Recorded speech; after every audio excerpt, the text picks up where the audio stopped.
स्वागत है आप सभी का। आप देख रहे हैं न्यूज इंडिया। मैं हूं आपके साथ गीतू चौहान। बुलेटिन की शुरुआत करते हैं बड़ी खबर के साथ। दिल्ली सीएम केजरीवाल को ईडी का समन। सीएम केजरीवाल को पांचवा समन जारी किया गया है। शराब घोटाले में केजरीवाल को समन जारी किया है। 2 फरवरी को ईडी ने पूछताछ के लिए बुलाया है। इस वक्त ये बड़ी खबर आ रही है दिल्ली से जुड़ी हुई, जहां पर सीएम अरविंद केजरीवाल को ईडी का समन भेजा गया है। 5वीं बार समन जारी किया गया है सीएम केजरीवाल को। ये 5वां समन जो कि जारी किया गया है। शराब घोटाले में केजरीवाल को समन जारी किया गया है। बड़ी खबर, ईडी ने एक बार फिर से समन जारी किया है। 5वीं बार ये समन जारी किया गया है। 2 फरवरी को ईडी ने पूछताछ के लिए बुलाया है। दिल्ली सीएम अरविंद केजरीवाल को ईडी का ये 5वां समन। सीएम केजरीवाल को 5वां समन जारी किया है ईडी ने। ये बड़ी खबर, इस वक्त पूछताछ के लिए एक बार फिर से समन जारी किया गया है। शराब घोटाला मामले में केजरीवाल को समन जारी किया गया है। 2 फरवरी को ईडी ने पूछताछ के लिए बुलाया है। तो एक बार फिर से अरविंद केजरीवाल को ईडी का समन पहुंचा है।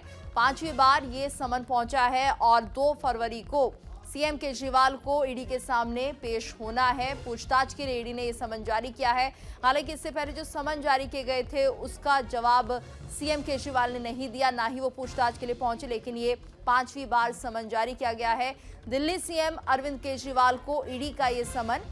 सीएम केजरीवाल को 5वां समन जारी किया गया है। इससे पहले जो समन जारी किए गए थे, अरविंद केजरीवाल उसको लेकर गंभीर नहीं दिखाई दे रहे थे, ना ही वो पूछताछ के लिए गए। और ईडी ने अब पूछताछ के लिए 2 फरवरी को सीएम केजरीवाल को यह समन भेजा है। और इस वक्त हमारे साथ संवाददाता आनंद कुमार सिंह जुड़ गए हैं। आनंद, तो एक बार फिर से समन जारी कर दिया गया है ईडी की तरफ से, लेकिन जो पहले समन जारी किया गया था केजरीवाल को, उसका उन्होंने खुद ही जवाब मांग लिया था ईडी से। अब फिलहाल क्या जानकारी, जो 5वां समन है, क्या सीएम केजरीवाल अब जाएंगे ईडी के सामने?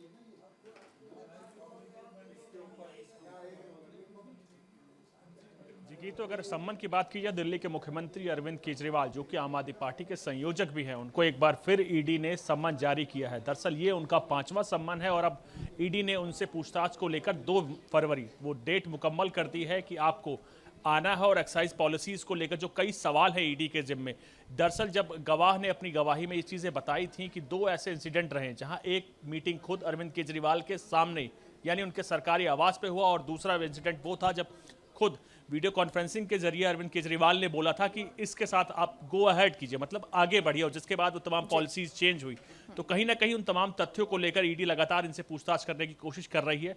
इससे पहले भी 4 सम्मन जारी कर दिए गए थे, लेकिन उन सम्मनों के जवाब में अरविंद केजरीवाल खुद तो हाजिर हुए नहीं, लेकिन एक लेटर या कहे पत्र उनको भेज दिया, जो कि उन पे ही एक कई सवालों की झड़ी लगा, जिसमें से कई ऐसे सवाल थे जो कि ईडी के ऊपर ही उठाए गए थे। उनमें से ये तक था कि आप राजनीतिक षड्यंत्र के तहत ये कर रहे हैं, किस हैसियत से मुझे बुला रहे हैं, क्या मैं गवाह हूं या मैं विक्टिम हूं। तमाम चीज़ों को लेकर कहीं ना कहीं सवालों के बदले में काउंटर में सवाल आ रहे थे, जिसके बाद एक बार फिर ईडी ने उनको सम्मन जारी किया। दरअसल ये उनका 5वां सम्मन है और 2 फरवरी वो तारीख है जब उनको एक बार फिर पेश होने को लेकर ईडी ने बुलाया है। लेकिन अब देखने वाली बात यह होती, क्या 5वें सम्मन पर अरविंद केजरीवाल ईडी के सामने पहुंचते हैं या बाकी चारों सम्मन की तरह एक बार फिर उस सम्मन को अवहेलना करते हुए नदारद हो जाते हैं। जी बिल्कुल आनंद, और लगातार ये भी सवाल उठाए जाते हैं अरविंद केजरीवाल की तरफ से कि जैसे ही चुनाव आते हैं वैसे बीजेपी समन भिजवाने लगती है, यानी ईडी बीजेपी के इशारे पर काम कर रही है। तो क्या इस तरह का रिएक्शन कोई आया है अभी तक?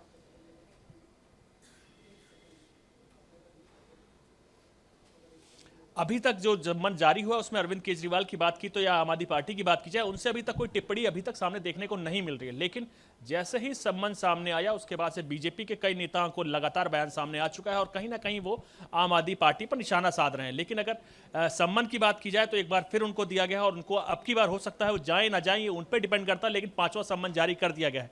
अगर केजरीवाल की बात की जाए तो आम आदमी पार्टी की बात की जाए, कहीं ना कहीं वो इस तमाम सम्मन्स को ये लगातार आरोप लगाते हैं कि बीजेपी कहीं ना कहीं इन तमाम एलिट इंस्टीट्यूशन जिसमें सीबीआई, ईडी, आईटी, तमाम इंस्टीट्यूशन का मिसयूज करती है। लेकिन आप देखिए तमाम ये एफआईआर जो कराई गई हैं वो कहीं ना कहीं ये चीज़ें बताती हैं कि जो भी प्रोसीजर काम हो रहा है, यानी जो भी संस्थाएं जांच पड़ताल कर रही हैं, उनको अपनी चीज़ों को लेकर ठोस होना है, तथ्य को जानना है। और यही कारण है कि उनकी पूछताछ को लेकर एक बार फिर सम्मन दिया गया है। अब देखने वाली बात ये होती है क्या सम्मन पर पहुंचेंगे अरविंद केजरीवाल, या उसके बाद लगातार जैसे 4 सम्मन पर उन्होंने खुद ईडी को ही पत्र लिख दिया था, उसमें पूछा गया था कि आप किस हैसियत से उनको बुला रहे हैं। लेकिन लगातार आप देखिए ईडी उनका शिकंजा लगातार अरविंद केजरीवाल पर कसता जा रहा है और आज नहीं कल तो ईडी के सामने उनको हाजिर होना ही पड़ेगा। जी अच्छा आनंद, और लगातार ये सवाल भी उठाए जाते हैं कि अगर वाकई आपके पास सबूत है तो ईडी उन्हें क्यों नहीं पकड़ के ले जाती, क्यों गिरफ्तार नहीं करती है? यानी कि ईडी पर ही सवाल उठा दिए थे सीएम अरविंद केजरीवाल ने। क्या इस बार भी कुछ ऐसा ही रहने वाला है? क्योंकि वो लगातार सवाल पूछते रहते हैं ईडी से कि आप किस बिना पर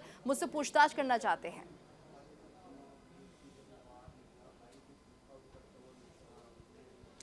जी देखिए, अभी तक जितनी चीजें सामने निकल कर आई हैं उसमें साफ चीजें स्पष्ट ये हैं कि ईडी लगातार उनसे कोशिश कर रही है पूछताछ को लेकर। दरअसल मैंने कुछ देर पहले ही बताया, 2 इंसिडेंट ऐसे हैं जहां सीधे अरविंद केजरीवाल का नाम आया है, तो उसको लेकर वो कोशिश कर रहे हैं कि गवाह संजय सिंह और तमाम इन लोगों को आमने सामने बैठाया जा सके और उनकी गवाही को वेरीफाई करा जा सके, जो उन्होंने बोला है, क्या जो बोला है वो वेरीफाइड है और नहीं है।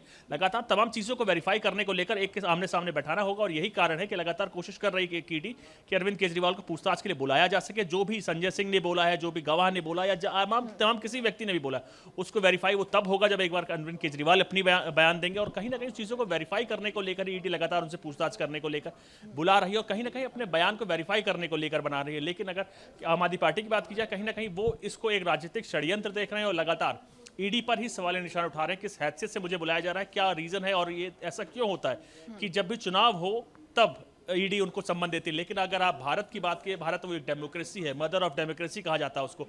चुनाव इसमें हर 2 महीने बाद होते हैं, चाहे पंचायत के हों, चाहे विधानसभा के हों, चाहे लोकसभा के हों, चुनाव लगातार चलते रहते हैं। तो ये कोई कहने वाली चीजें वैलिड तौर पर नहीं देखी जा सकती कि चुनाव है इसलिए बुलाया जा रहा है। लेकिन सच्चाई ये है कि सम्मान आ चुका है, 5वां सम्मान है, 2 तारीख मुकम्मल कर दी गई है। बस देखने वाली बात ये होती है कि अरविंद केजरीवाल इस सम्मान पर जाएंगे या नहीं। बिल्कुल, ये देखना होगा कि अरविंद केजरीवाल 2 फरवरी को जाएंगे कि नहीं, क्योंकि लगातार समन पहले भी आते रहे हैं। बहुत बहुत धन्यवाद आपका इस पूरी जानकारी के लिए। आगे बढ़ते हैं। बजट सत्र के पहले दिन राष्ट्रपति का अभिभाषण। राष्ट्रपति मुर्मू ने किया संयुक्त सत्र को संबोधित। नए संसद में एक भारत श्रेष्ठ भारत की महक। महिलाओं को 33% आरक्षण के लिए बधाई दी उन्होंने।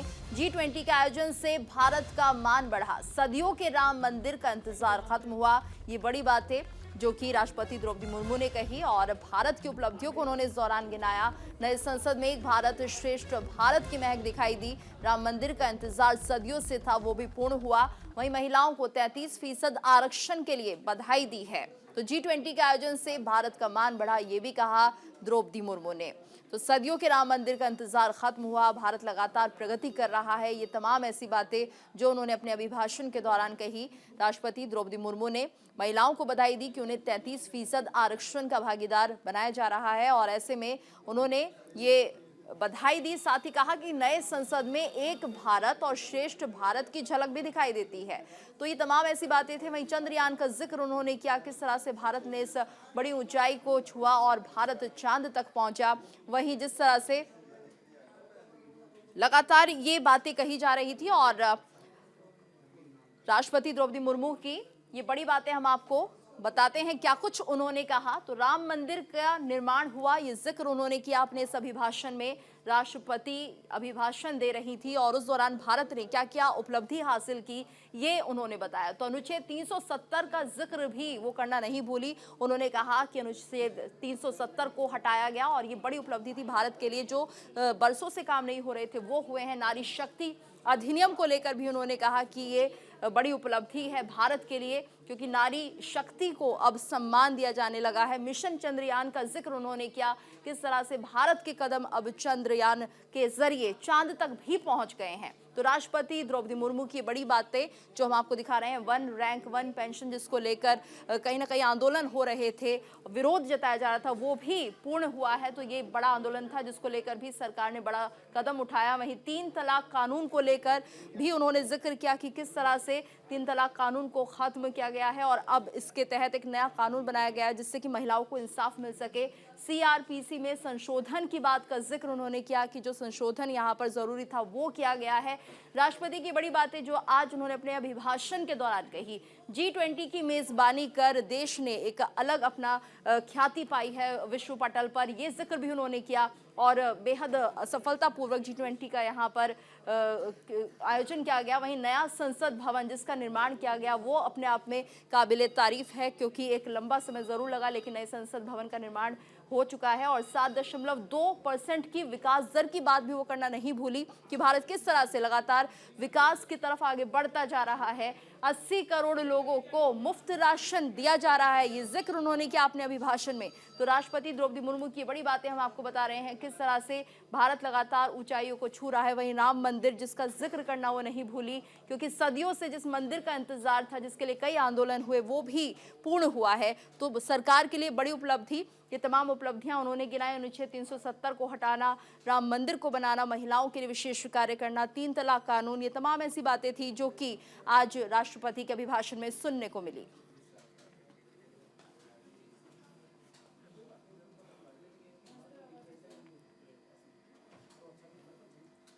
और वहीं संसद में बजट सत्र का आज पहला दिन है। बजट सत्र से पहले बोले प्रधानमंत्री मोदी, आप सभी को 2024 की राम राम। तो ये शब्द थे प्रधानमंत्री मोदी के। उन्होंने कहा संसद ने गरिमापूर्ण फैसला लिया, कुछ लोगों का स्वभाव हुड़दंग करना है। तो संसद में बजट सत्र के पहले दिन, बजट सत्र के शुरू होने से पहले प्रधानमंत्री मोदी ने ये बातें कही। सबसे पहले तो उन्होंने संबोधन में सभी को राम राम कहा और साफ तौर पर उन्होंने कहा कि 2024 की राम राम।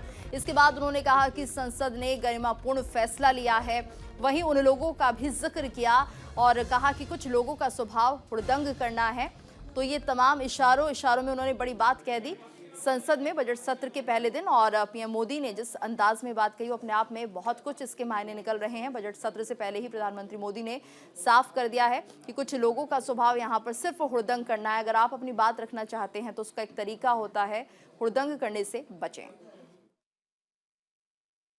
गत 10 वर्ष में जिसको जो रास्ता सूझा, उस प्रकार से संसद में सबने अपना अपना कार्य किया। लेकिन मैं इतना जरूर कहूंगा कि जिनको आदतन हुड़दंग करने का स्वभाव बन गया है, जो आदतन लोकतांत्रिक मूल्यों का चीरहरण करते हैं, ऐसे सभी माननीय सांसद आज जब आखिरी सत्र में मिल रहे हैं तब जरूर आत्मनिरीक्षण करेंगे कि 10 साल में उन्होंने जो किया। अपने संसदीय क्षेत्र में भी 100 लोगों को पूछ ले, किसी को याद नहीं होगा, किसी को नाम भी पता नहीं होगा जिन्होंने इतना हुड़दंग हो हल्ला किया होगा। हमारे खिलाफ तीखे से तीखी प्रतिक्रिया की होगी। उसके बावजूद भी मैं अवश्य मानता हूं कि देश का एक बहुत बड़ा वर्ग, लोकतंत्र प्रेमी सभी लोग इस व्यवहार की सराहना करते होंगे। आगे बढ़ते हैं। ज्ञानवापी मामले में बड़ा फैसला, तहखाने में मिली पूजा की इजाजत। तो ये बड़ा फैसला सामने निकल कर आ रहा है। ज्ञानवापी मामले से जुड़ी हुई ये बड़ी खबर आपको बता रहे हैं, जहां पर तहखाने में अब पूजा करने की इजाजत दे दी गई है। लगातार इसको लेकर यहां पर याचिका डाली जा रही थी, तहखाने में पूजा करने की इजाजत दी जाए, और अब इसे मंजूरी मिल गई है। ज्ञानवापी मामले में ये बड़ा फैसला सामने आया है। तहखाने में बताया जा रहा था भगवान की मूर्तियां मिली हैं और अब पूजा की इजाजत भी मिल गई है। तो ये बड़ी खबर है। एसआई की रिपोर्ट को सार्वजनिक करने का फैसला तो सामने आया ही था, और जिसमें जिक्र किया गया था कि यहाँ पर पहले हिंदू मंदिर रहा होगा, क्योंकि तमाम ऐसी मूर्तियां मिली थी जो ये सबूत के तौर पर दिखाई दे रही थी कि यहाँ पर ज्ञानवापी में पहले एक बड़ा विशाल मंदिर रहा है, और अब तहखाने में पूजा की इजाजत भी दे दी गई है। तो तहखाने में अब पूजा की जा सकती है। ज्ञानवापी मामले से जुड़ी ये बड़ी खबर, बड़ा फैसला सामने आया है। आपको बता दें, हिंदू पक्ष की तरफ से ये अर्जी लगाई गई थी कि हमें तहखाने में पूजा करने की इजाजत दे दी जाए, और अब इस पर बड़ा फैसला लेते हुए तहखाने में पूजा करने की इजाजत दे दी गई है। यानी कि अब पूरे रीति रिवाज के साथ यहाँ पूजा की जा सकती है, क्योंकि तहखाने की जब एएसआई की रिपोर्ट सामने आई थी उसमें बताया जा रहा था कि यहाँ पर कुछ हिंदू देवी देवताओं की मूर्तियां मिली हैं।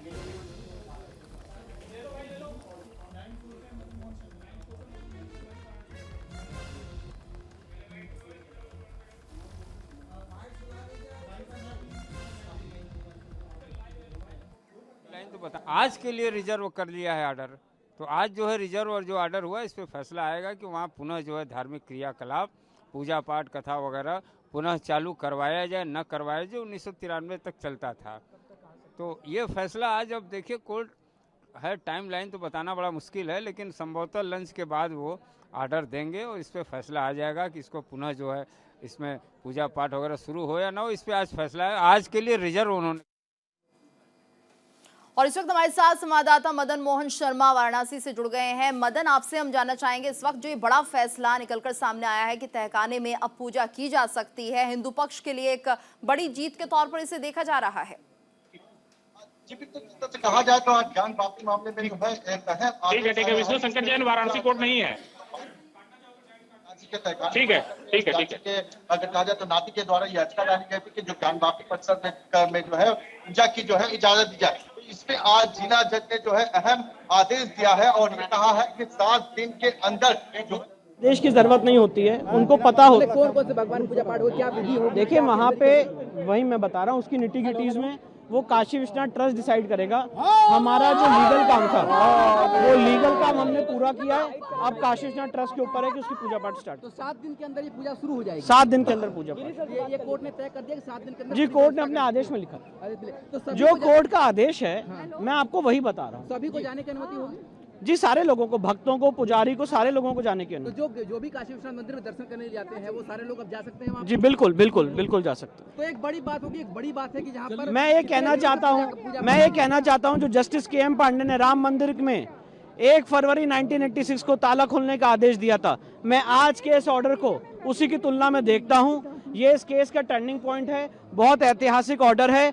और जो एक सरकार ने अपनी पावर का दुरुपयोग करते हुए हिंदू समाज की पूजा पाठ रोकी थी, आज कोर्ट ने उसको अपनी कलम से रेक्टिफाई किया है और वहां पे पूजा पाठ के आदेश दिए। रोकने का कोई लिखित आदेश नहीं था उस समय। रोकने का कोई लिखित आदेश नहीं था। आज भी कोई रिटर्न ऑर्डर किसी भी गवर्नमेंट के पास नहीं है कि वहां पे पूजा पाठ कैसे रोकी गई। तो अब माना जाए कि स्वामित्व के अधिकार के ये पहला चरण है। ये बिल्कुल पहला चरण है और बहुत जल्दी लीगल केस हम पूरा करेंगे और केस जीतेंगे। तो इसके बाद अगला लक्ष्य वजू खाने का सर्वे है। वजू खाने का सर्वे, जिसके लिए सुप्रीम कोर्ट में सुनवाई होगी।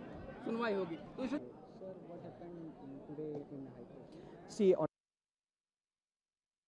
ये बड़ा फैसला सामने आया है और इस वक्त हमारे साथ संवाददाता मदन मोहन भी लगातार बने हुए। मदन, तो जिस तरह से फैसला सामने आया है और 7 दिनों के अंदर पूजा करने के आदेश जारी कर दिए गए हैं कोर्ट की तरफ से, यानी अब ये माना जाए कि यहाँ पर 7 दिनों के बाद जो दर्शनार्थी यहाँ पर पहुंच रहे थे भगवान शिव जी के दर्शन करने के लिए, वो अब यहाँ ज्ञानवापी में भी दर्शन कर पाएंगे। आज आदेश आया है, अहम आदेश है जिसमें ये कहा गया है कि अब जो है 7 दिन के अंदर जो है वहाँ पे पूजा अर्चना की जा सकती है। तो ये जो है जिलाधिकारी को जो है आदेश दिया गया है कि अपने निगरानी में जो है पूजा अर्चना को करवाएं और जो लोहे की मार्केटिंग है आपको नंदी जी जीतेपुर के तरफ में वहाँ पर जो है उसका खोला जाएगा और वहाँ से जो है ना पूजा जो की जाएगी। हमारे साथ में अधिवक्ता मदन मोहन जी यादव जी है, हिंदू पक्षकार का अधिवक्ता, सीधे बात क्या रहा आज न्यायाधीश वाराणसी ने आदेशित करते हुए यह व्यवस्था की है कि ज्ञानवापी परिसर में पूजा पाठ नारायण इतनी बड़ी कराने का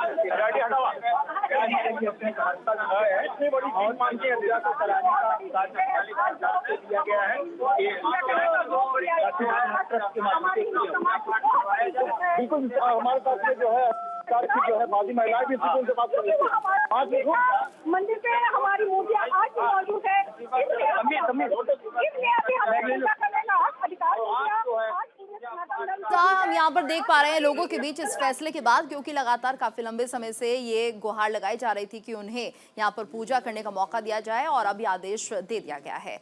आगे बढ़ते हैं। ईडी ऑफिस से निकले सीएम हेमंत सोरेन, जमीन घोटाले से जुड़े मामले में पूछताछ हुई है और इसी के साथ इस बुलेटिन में फिलहाल इतना ही। रुकेंगे एक ब्रेक के लिए, ब्रेक के बाद खबरें जारी हैं।